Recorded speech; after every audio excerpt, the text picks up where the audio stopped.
So good afternoon, good morning, good evening, everyone, depending on where you're joining us from today. My name is Liz Stewart and I'm the Executive Director of Digital Pathways at Oxford.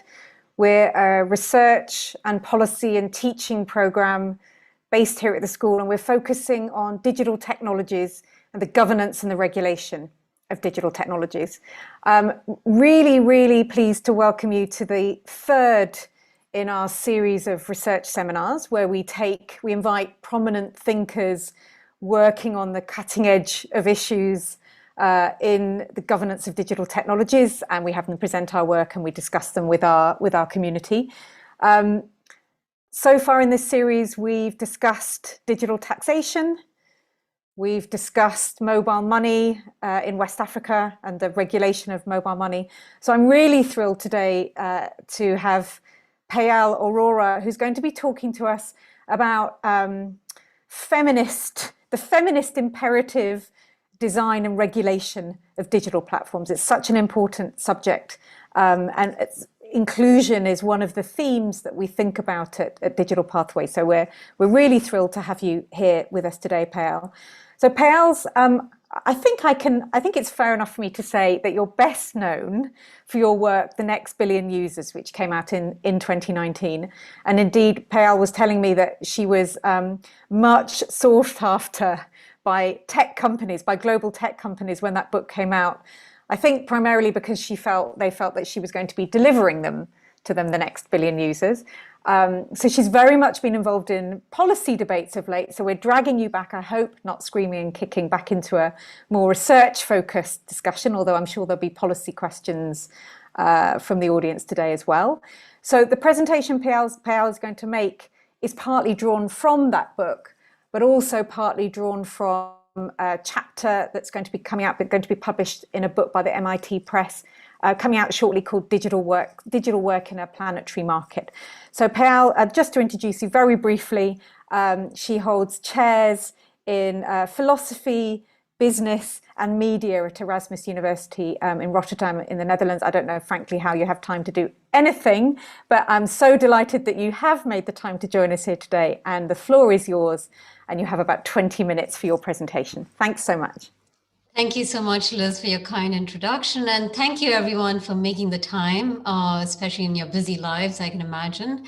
So yeah, let me get down to it as soon as possible. So indeed, I will be talking about this initiative that I founded alongside Usha Raman at University of Hyderabad.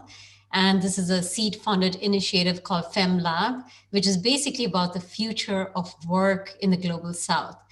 And, so before I go into it, and we are actually doing a mixture of research and practice, right? Let me give you some sort of thoughts and rather research drivers that shape these projects. So it starts with, as Liz brought up, the book Next Billion Users, which really was a culmination of more than almost 2 decades of research, fieldwork in low-income countries. I'm from India, so much of it started in India. And my prior books are very much rooted in deep anthropological work, whether it was in the Himalayas to the south of India and in rural India often, and the usage of digital media, right? And then it branched out to favela, the so-called favelas, basically these informal settlements in Brazil, to townships in South Africa, Namibia, and more. And not to forget, of course, intersecting with secondary ethnographies, which are very deep and very rich. So basically, one of the driving questions that came from that, created that book was, what kinds of perceptions and practices are out there amongst these low-income communities? And can we assume that because they are in these extraordinarily different conditions and contexts, that their user behaviors will be significantly different from that of, say, you and I, right?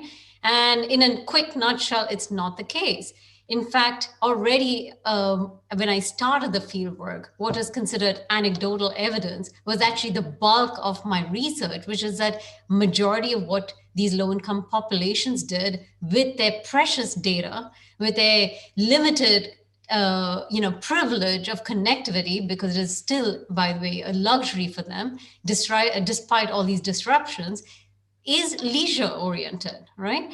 So, far from the whole utility driven model that a lot of aid agencies continue to perceive their usage as.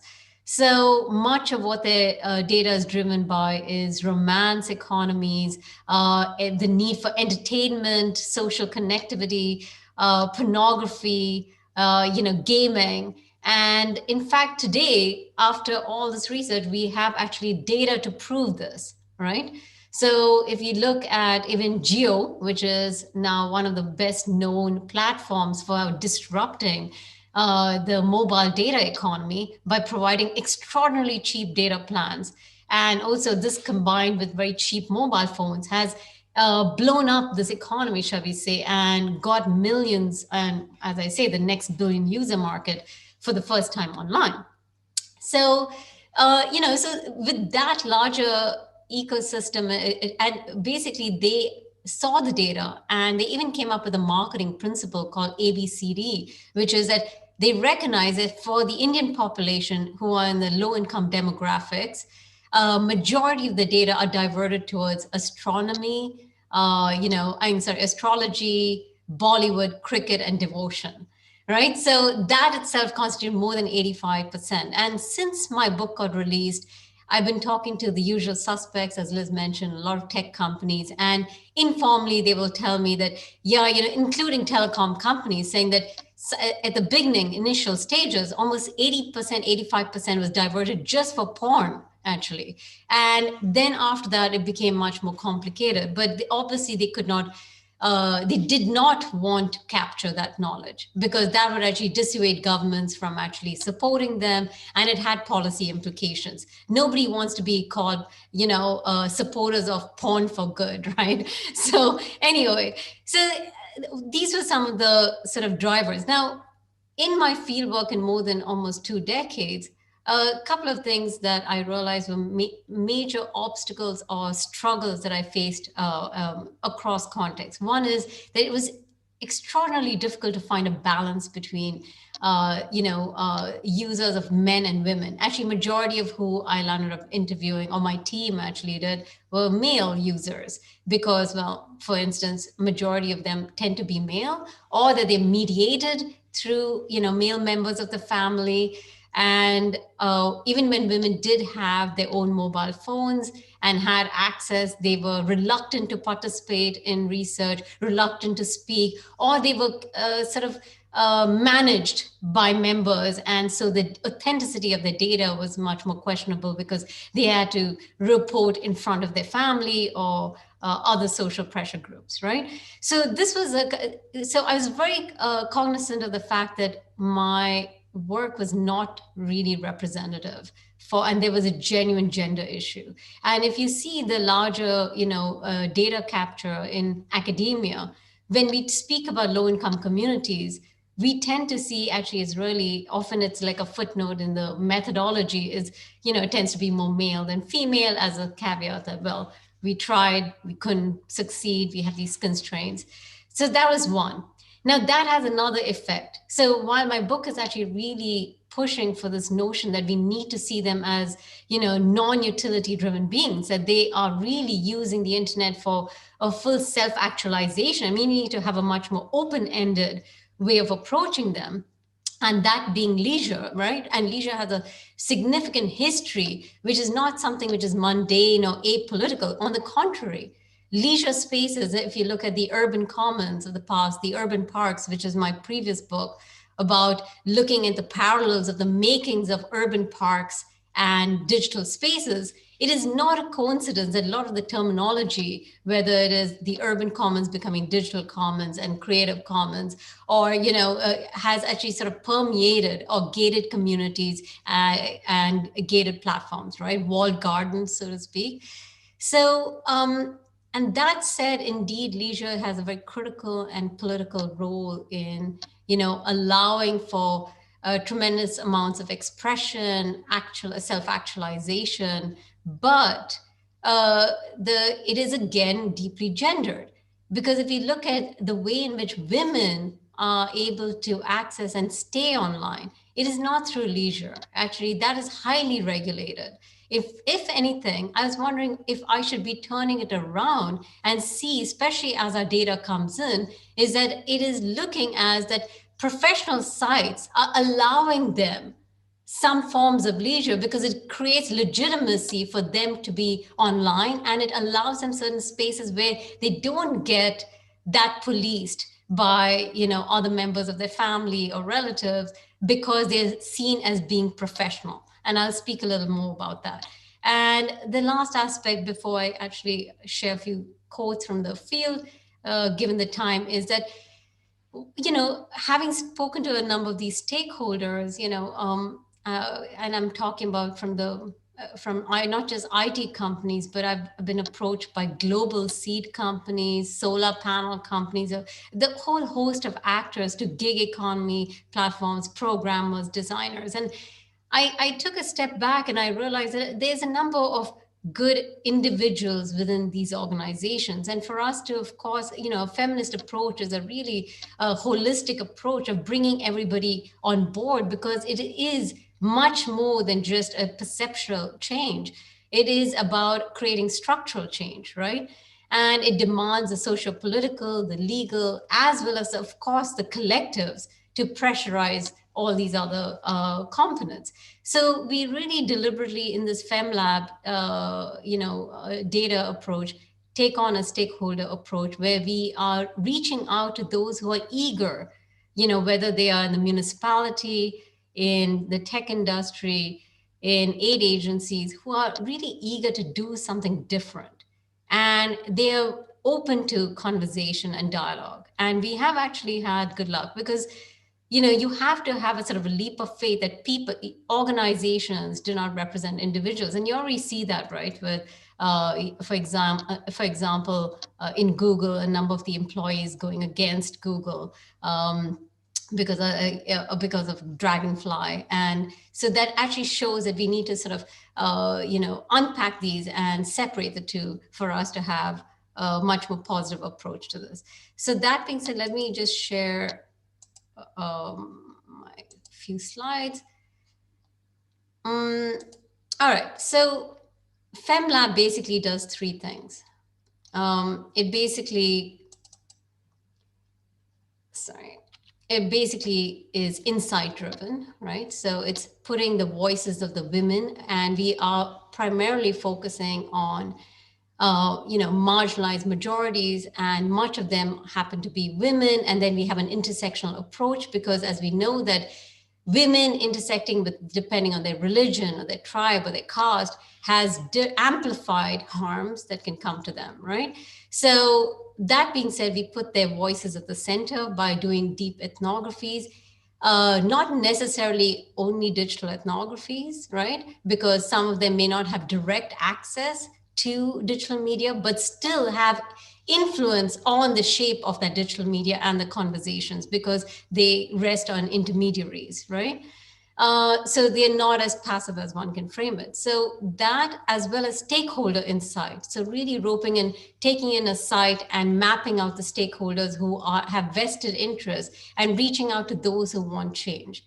The engagement aspect, we have a legal team, a number of scholars from University of Cambridge who actually founded Justice Adda, which is basically bringing in partnership with designers and artists and animators to make jargon accessible and also shared with the direct citizens through popular mediums like WhatsApp, etc. And there's a number of examples. I strongly encourage you to check out Justice Adda as a interesting organization that exemplifies this in terms of multimedia storytelling. And then there's this design aspect, and we can talk about it more in terms of the very dynamic conversation going on right now with ethical AI, feminist AI. What does that actually mean when we say feminist data, and how we can be part of that conversation and shape, not in terms of dramatic changes, because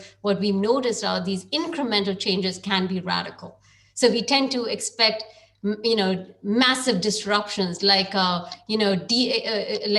taking on a moral grandstand, like I'm not going to be on Facebook, when Facebook can be deeply critical for economies, as we have seen during the pandemic in, say, in the case of Bangladesh.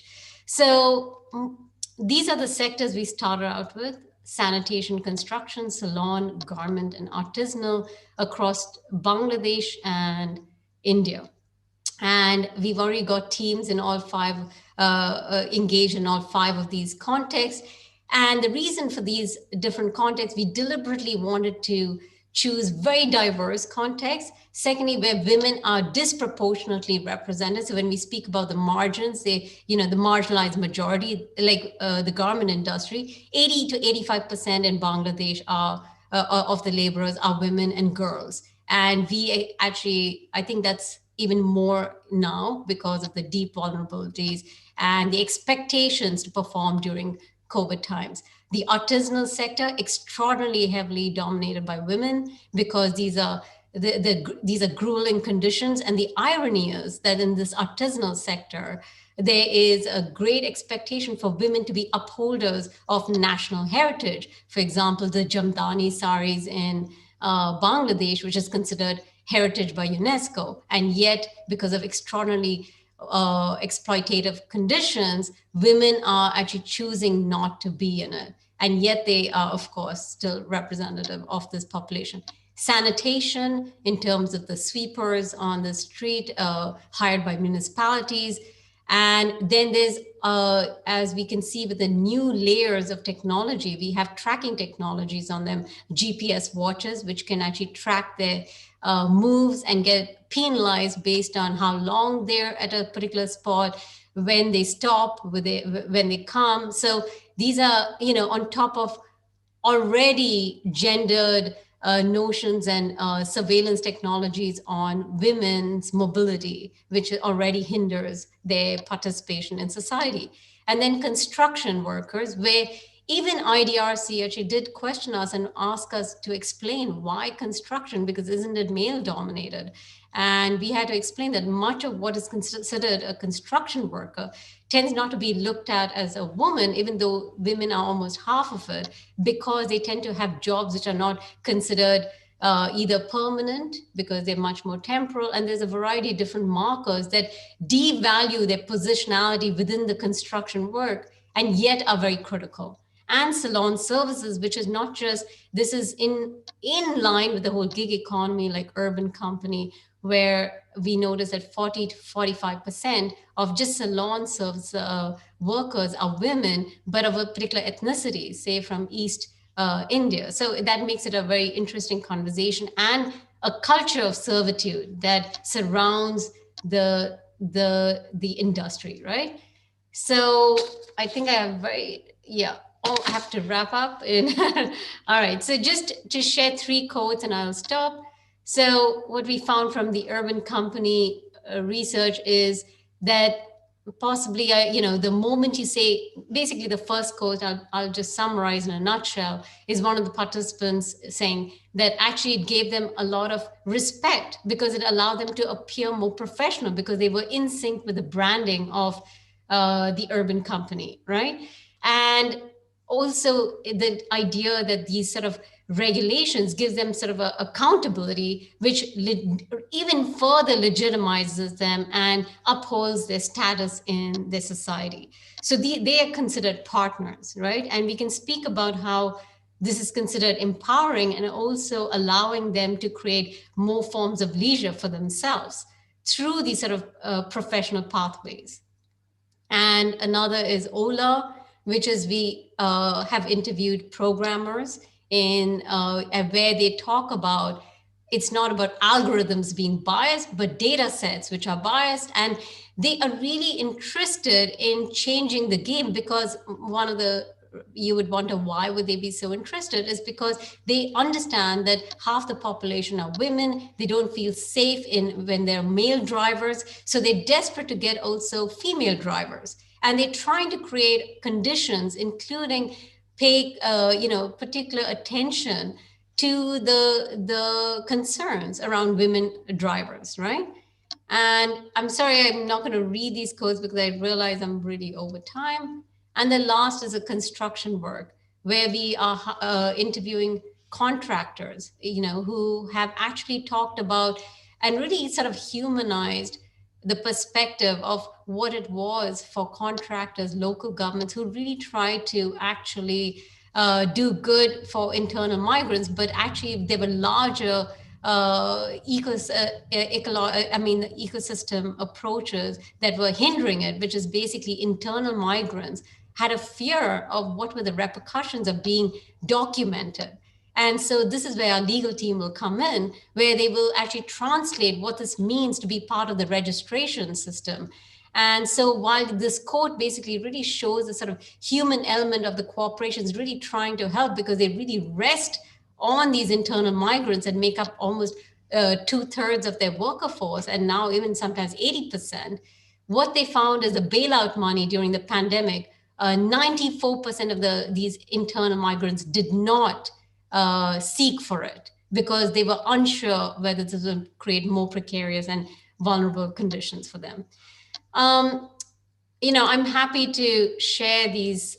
You can read these quotes and these papers in more detail. A number of them will be open access. And for the sake of a conversation here, I will stop right now. So that's great. Thank you so much for that, Payal. I'm going to turn to the audience in a minute for questions. And if you have questions, could you put them in the chat? You could raise your hand as well, but it's quite nice to see them in the chat as well. But I have a couple of questions of my own first, if I may. And the first one is twofold, actually. So can you say a little bit more about the digital elements of this? So you've talked about things like surveillance technology. I'm assuming when you're talking about the gig economy as well, you're also thinking about the kind of frontier of where those gigs are being obtained digitally through digital platforms. So presumably, drivers, that's a model we're quite familiar with.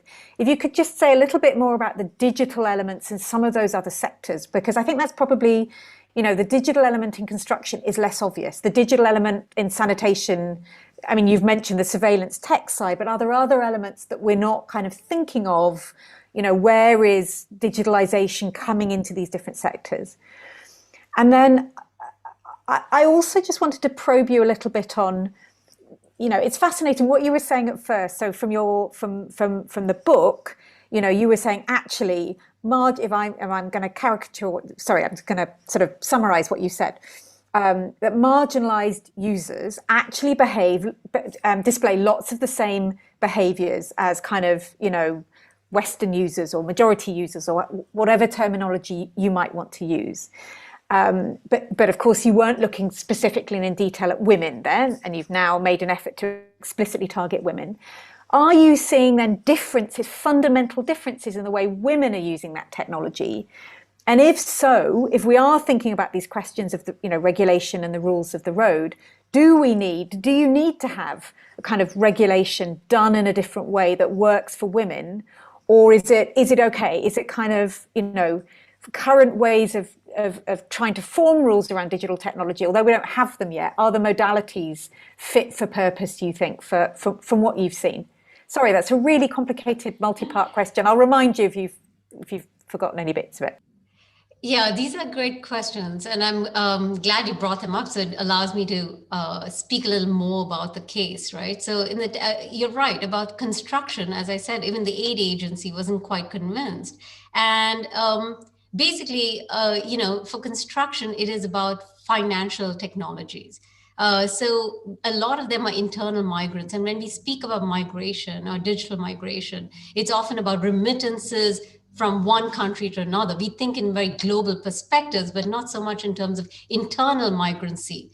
And in fact, the pandemic made it very clear that much of what was upholding the urban cities in terms of the smart city dreams of India and elsewhere was the internal migrants from rural parts of India. And this is also seen in other parts of the global south. So this was very visible and visceral when we saw millions of people walk home because of the immediate 24-hour shutdown in India, where people were literally dying on the roads trying to get back to their, to their homes and villages where they believed there'd be more security, and understandably so.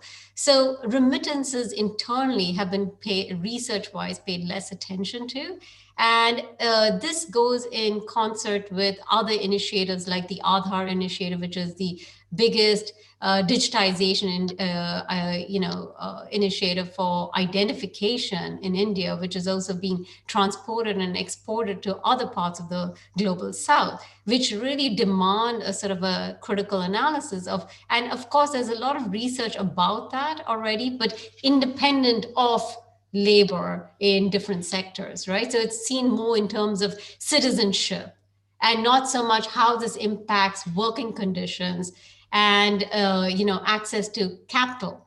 So what happens is these migrants were not paid for months, or they didn't get any money because they weren't able to capitalize on the bailouts because they were tremendously afraid of their precarious gray position and the idea of being registered through these digital portals. And they felt once they are, then there's no going back. They will be absorbed by the state. And it doesn't help that we are in a larger climate, which is extraordinarily politically divisive in India. And that's not unusual. It's happening in, again, many other parts of the global south.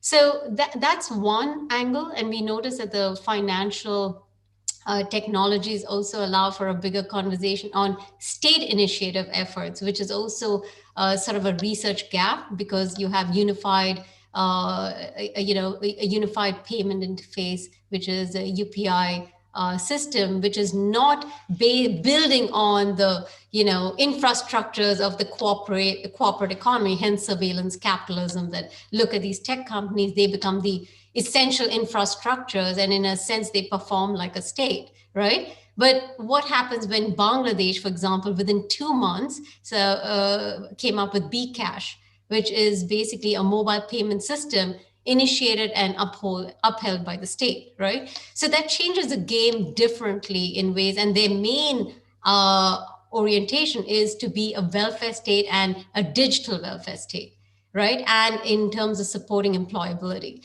So I think those are areas which need to be unpacked. There's also another smaller but much more critical also way is the way in which people collectivize. And so there are a number of apps, because there's a huge shortage during the pandemic of workers, and every day a construction site is left unattended and unworked. It costs a tremendous amount of money. So you have apps coming from around, like, to hook up companies with workers.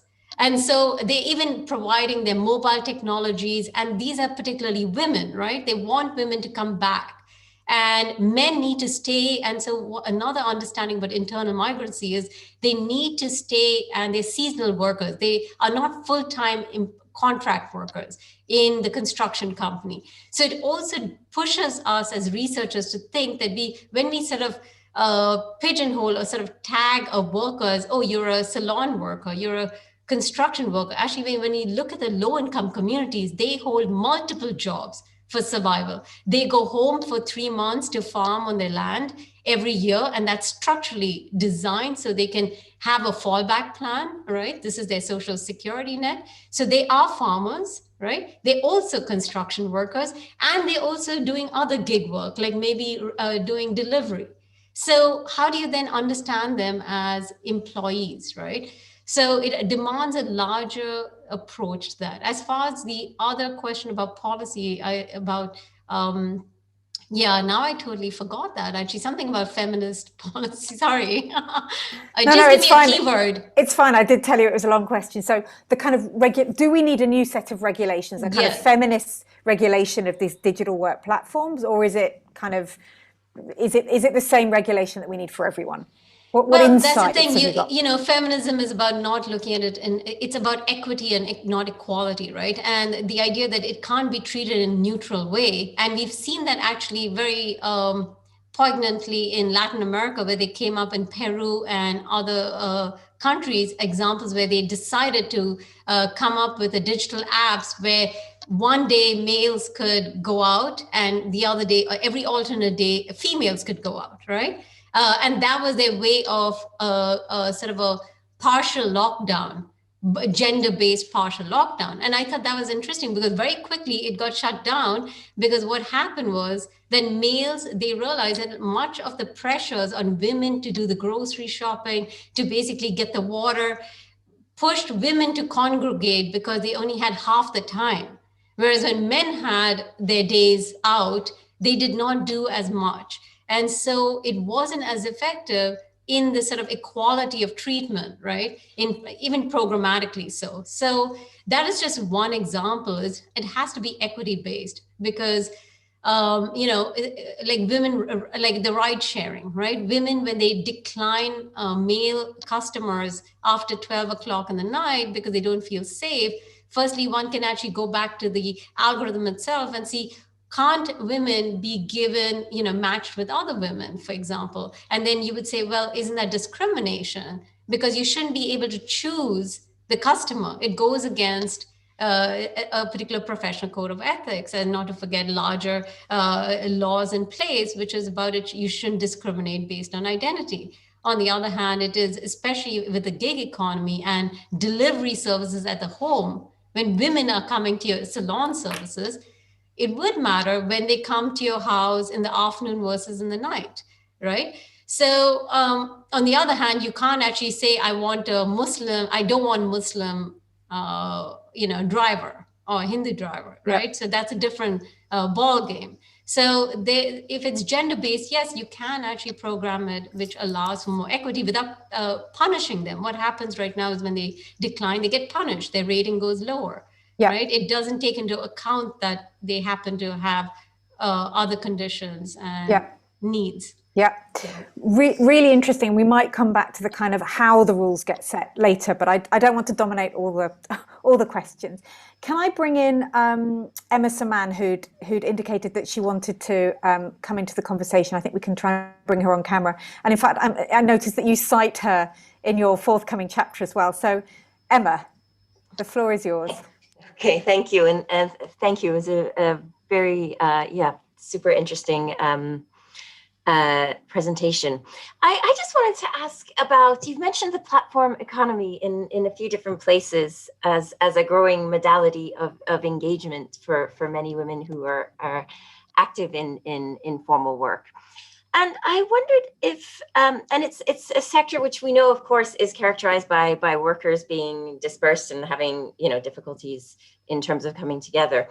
And I wondered about the insights that your research might offer for, in terms of the potential for technology to facilitate worker organization, collectives of workers coming together to advocate for improvements to their working conditions. Thanks so much. Sorry, Emma, I didn't ask. Could you just say where you're from? I know where you're from. And yeah, of course. I'm a research associate with Overseas Development Institute, and have, worked on women in the gig economy. Thanks so much. And also, Payal, sorry to interrupt you again. If you have other questions for the audience, if you could, I misspoke when I said put them in the chat. If you could put them in the Q&A function, then I'm able to see them. That's super helpful. Sorry, Payal, please now go ahead and answer. Yeah, I mean, Emma, it's good to see you. And indeed, I enjoy reading your work, and I'm happy to engage here. Absolutely. There's a lot of potential on, using. So there's a lot of emphasis again in terms of research on what platforms are doing to women, right? But less about how these women are in terms of as collectives, cooperatives, shaping these platforms. And of course, the sort of dialectic between the two. So there's definitely a bias because, well, let's face it, it's easier, right? To look at expert interviews and go at the platforms, and there's much more accessibility in that regard, for sure. So, and in fact, actually, it's been a nightmare, to access workers, particularly during the pandemic, for a whole, not to forget the ethical regulations, we're not allowed, and the COVID, etc. So that being said, it was simple things that we notice as we have these conversations with women workers, is that the times where they're able to collectivize, is usually through, say, shared rides, right? Like, for example, in India, a number of workers share an auto ride, like 3 women in front, 2 women in the back, and basically all squeezing in, and they informally share tips on which, offer job opportunities, what's happening, who to avoid, who not to avoid, what's the neighborhood. So a lot of critical information and knowledge capture, which doesn't get, knowledge that doesn't get captured and doesn't get circulated and amplified where it could, right? So these are little potentials. And of course, WhatsApp has played a really critical role when women have access. So we notice also something very interesting is women of a lower caste definitely have their own mobile phone, and they have much more activity and freedoms than a woman who is of upper caste, because there's a whole aspect of honor. So we're looking very closely about dishonorable engagement. And there's a gender dimension again to that, is that women going online itself is looked upon as taking a risk on their reputation, not being, which may actually impact their marriage, impact their family honor, their community honor, and the enormous pressure which has signaled how in Women and the Web has tracked that there is now a marked decline in women's mobile uptake because of that. Not to forget the growing misogyny and trolling and the other obvious phenomena. But going back to that, actually considering that much of our most vulnerable participants, workers, are women of particular castes, and then you add religion to it, and the fact that they have so much more freedom really disrupts our notion of digital access being for the more privileged, right? So we sort of conflate the two. And I must say, I've also done the same. Because it's just easier to believe that the more vulnerable you are, thereby the more challenges and more barriers you would have to digital access. So, and yeah, there are a number of interesting inspirational models for us to see in terms of cooperatives. One being, of course, this OFW Watch, which is basically, in Philippines, a number of workers, domestic workers, share their opportunities, but also allow people who come to countries like in the Middle East, where by law domestic work is not recognized as work, and so they lose a lot of protections that normally actually are given to workers. So what this this platform does, which is driven by workers for workers, which doesn't have a sort of commercial business model to it, is basically takes them through the whole process, from contractual to just navigating a new city to the human element of becoming part of a workforce, capturing domestic violence in the house, especially when you don't have that many rights, and a variety. And I definitely suggest that there's Purple Code, there's Design Beku, which is doing some phenomenal work in India, which is actually talking to participants at the ground level and shaping. It's based on designers and activists, but they work with people who are these apps are targeted for, and get their insights, and even in terms of visualization from the ground level and throughout the whole process, and keep them in profit making if it gets profitable, which is rather significant, I have to say, in the way in which they go about it. So there's a number of examples, but they definitely stand as inspirational for our work, and I believe we hope to get more of them, and maybe a collective to influence and help shape research directions. All right. So yeah, no, thank you very much. Great, thanks very much for that. What you were saying about honor and the whole concept of honor and how it's tied into women's use of tech. I wanted to bring in my colleague, actually, Raluca David, who's been thinking about these aspects in some of her work. Raluca, I think we can bring you on screen. Hi. Hi, Payal. Thank you so much. This is absolutely fascinating. And it actually, so my question indeed links very well to Emma's question, because so I noticed in your talk, there are actually two things that interest me. One is the question of how to make digital platforms more equitable for women on the one hand, and the other is how to improve uptake of these digital platforms for women. So that kind of the second question links a little bit more with my own work. So I'm a postdoc at Digital Pathways, and I'm actually an experimental psychologist by training. And I've been doing some experiments recently in India, looking at uptake of women and how uptake is influenced by gender norms. So it's very interesting because in your chapter, you talk a lot about sort of internal design of these platforms and how they can be regulated to improve how well they function for women. But so in my own work, I look more at the external environment, or the things about perception of these technologies and how we can improve that in order to improve uptake. And for instance, just to give some examples of my recent paper has shown that actually women who live in localities with a female council leader tend to use digital technologies a bit more. Or for instance, if you portray digital technologies as novel and not well established, it helps women get out of that perception that the technologies are sort of not for them, or for the male establishment, if you will. So, so sort of to come back to what I'm very interested to hear your opinion on is, to what degree do you think that a change in the internal design of the platforms can also improve uptake by sort of not necessarily changing but perhaps circumventing these social norms? Thank you. Yeah, nice to hear more about your work, Luca, and thanks for sharing this. So actually talking about in terms of what's not for them, or the perception that the internet is not for them, I think what's fascinating is I was invited to give a private talk to a major tech company, which I'm supposed to not name because of the paperwork that I've signed, but you can guess. And what I was really surprised about is that they were very panicky that they've been doing their own field research for shaping and capturing as many users as possible. And they said that women above 35 years saw themselves as senior citizens. And so they literally call them because actually in reality, they oftentimes grandmothers because they got married young. So in some sense, they are senior citizens. But in our minds, that would not be a demographic. So if I was programming and tagging what constitutes, if I'm designing for a senior citizen in terms of digital marketing, or, who is, a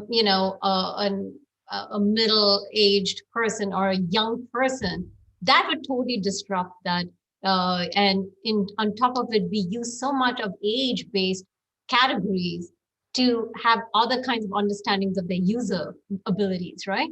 So I thought that was fascinating. And in some part, it gets reinforced because, people like TikTok is really meant for young people, right? And so there's a lot of youth sort of celebration and bias, even in our own research.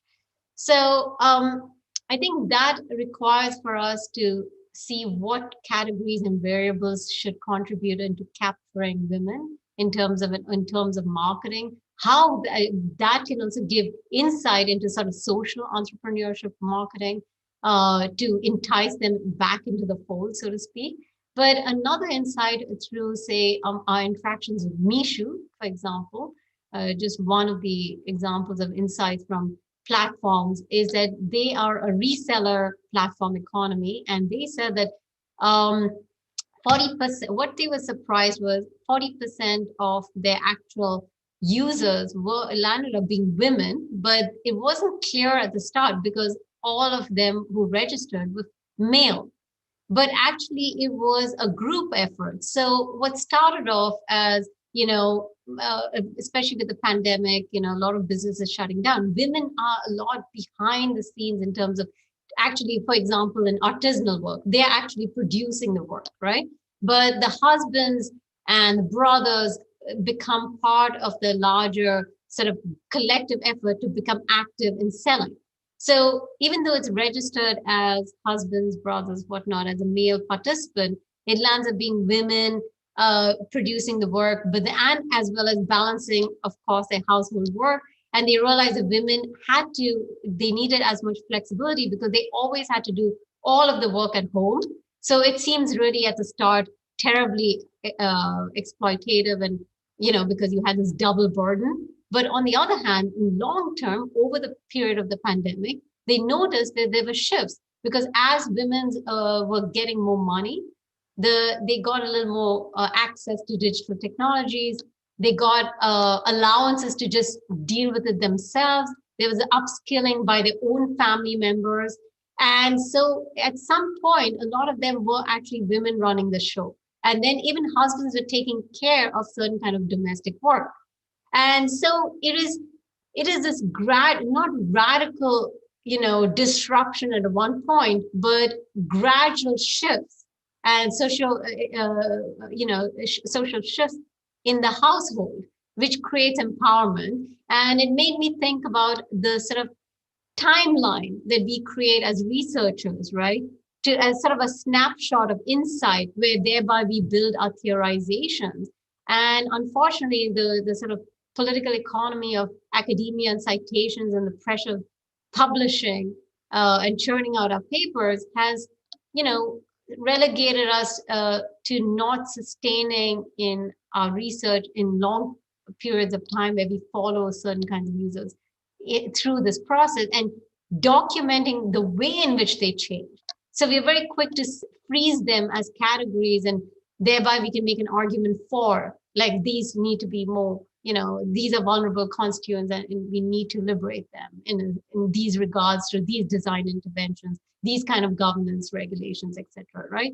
Versus looking at the slow but more, dynamic shifts in society that digital media can allow, and also not separating necessarily, like in a true feminist approach, not making it a women versus male sort of dynamic, but rather in terms of who tends to be excluded and included, and assuming that sometimes they may be on the same side, right, for this larger patriarchal dismantling.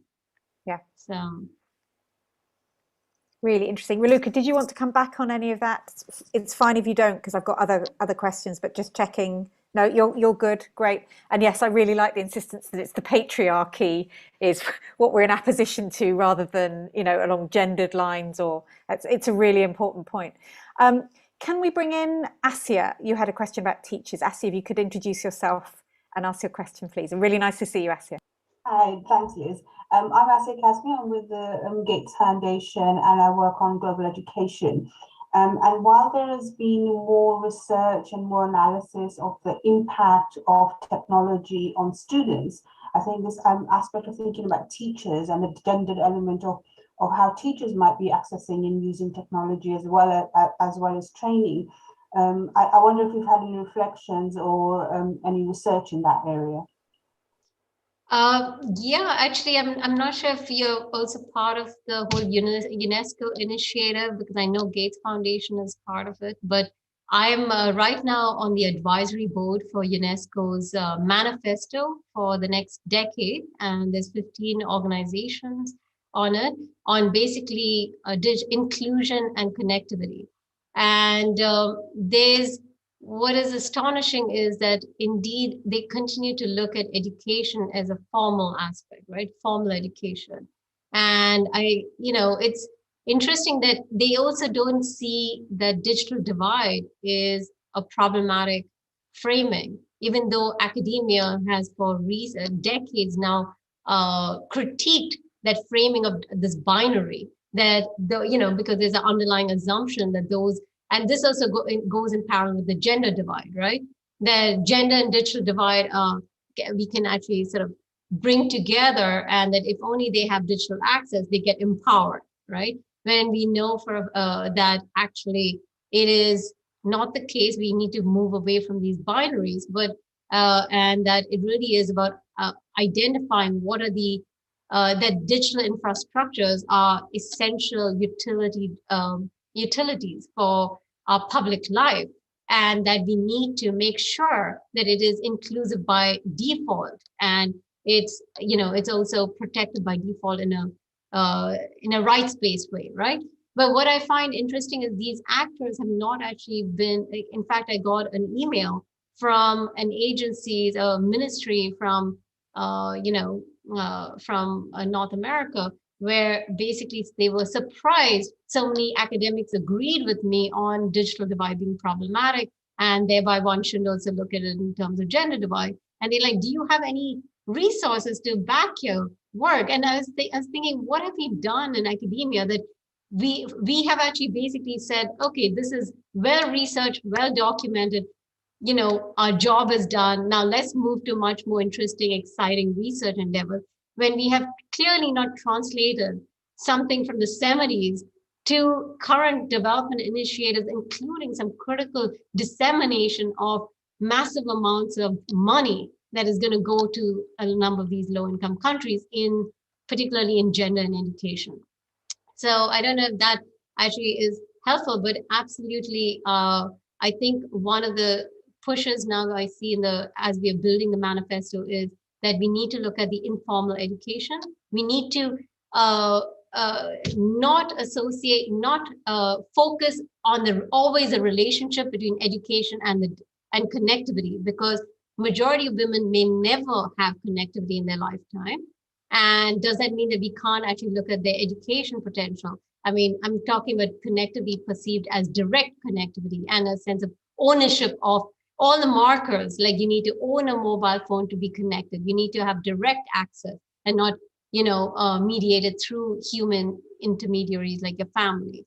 And thereby that would be very exclusionary, in that sense. So yeah, so it's interesting conversations we are having, but it is definitely a wake-up call that we as academics are doing a very poor job of creating a bridge between actors who are going to take knowledge and translate it into actual, policy and funding initiatives, right?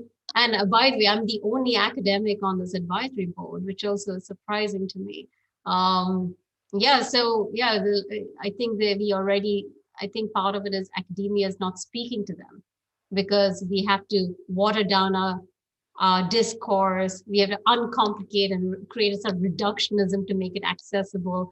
But I think that's part of what I've decided to do, actually, even by my own book title, The Next Billion Users, which academics may actually, hesitate and say, why on earth would you use the term user? And I'm sure there are out there a lot of people getting annoyed, but I was just really strategically wanting to capitalize on the fact that it would optimize a search engine algorithm, and actually did. So if you Google it, Google's Next Billion User Lab comes right alongside it, and thereby, I am actually talking to tech companies and I hope that opens up some sort of pathway to change. So yeah, so that was a very long drawn conversation, but comes from a lot of frustration that I'm actually not even talking about current research. I have to talk about research from the 70s to say, hey guys, our starting points are not the same, so yeah.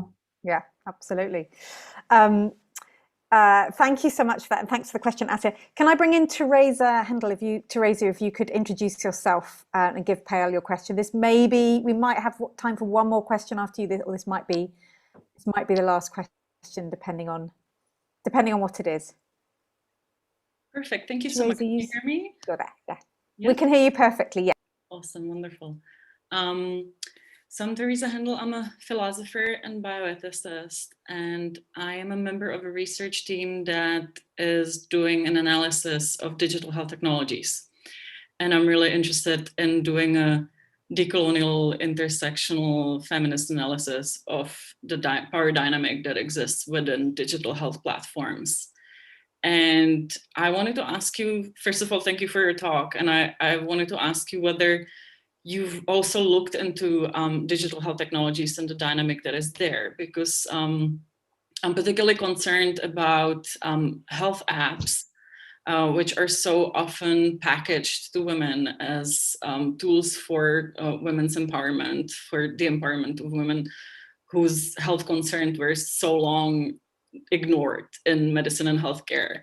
And then we often see these technologies doing data mining and using very sensitive health data of women in ways that are not ethical. And also I noticed that these apps are often male owned. So there's also this structure of men making profit of unpaid women's labor. And I want to think about what this also means in social contexts where universal healthcare is not available and where women in particular might struggle to get healthcare services. And so they're often left to using technologies that are actually then mining their data. And I just wanted to ask you if you've looked into this. That's great. Thanks so much, Teresa. And if you could just, we've got just a couple of minutes left. So a briefish answer, please, Payal. Yeah, of course. Thank you, Teresa. And actually I did. I was invited to write a piece for Side and Life, which is a healthcare magazine, on how digitization is shaping healthcare. And I actually critiqued the way in which there's a double standard in the kinds of apps which are designed for countries in the global south and that out here. For example, we know in healthcare that #1 type of app that is the most popular is self-care apps. We actually have the numbers in the West because people like to monitor, self-regulate, and sort of feel like they're in control of their everyday healthcare. Of course, there's a lot of, so one has to already create a sort of dichotomy between the formal healthcare, like, in terms of disease and information, those levels, and the everyday care, right?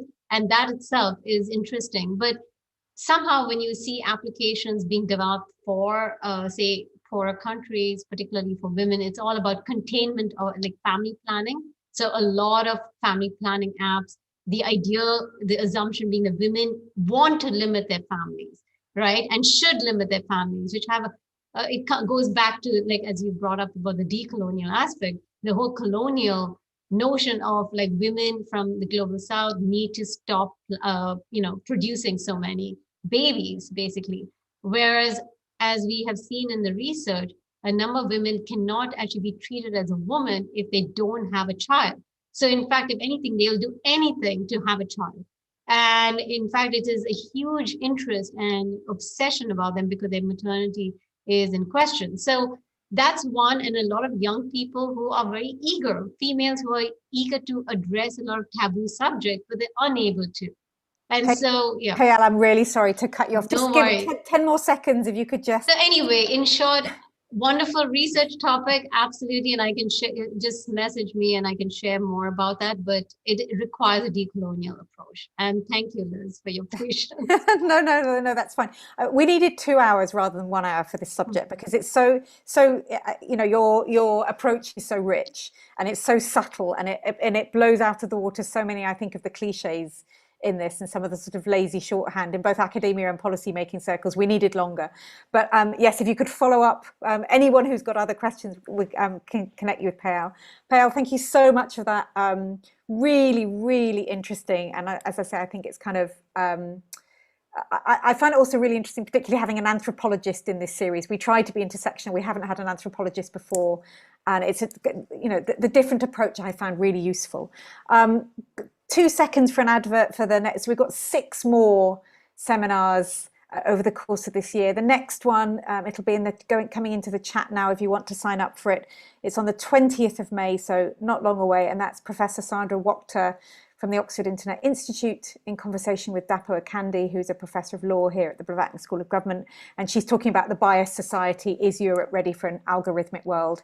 So please do sign up for that. Payal, thank you so much again. The chapter in the book published by MIT Press is coming out in about a month or so. As you say, it's open access. And thank you everyone so much for your questions and for joining us.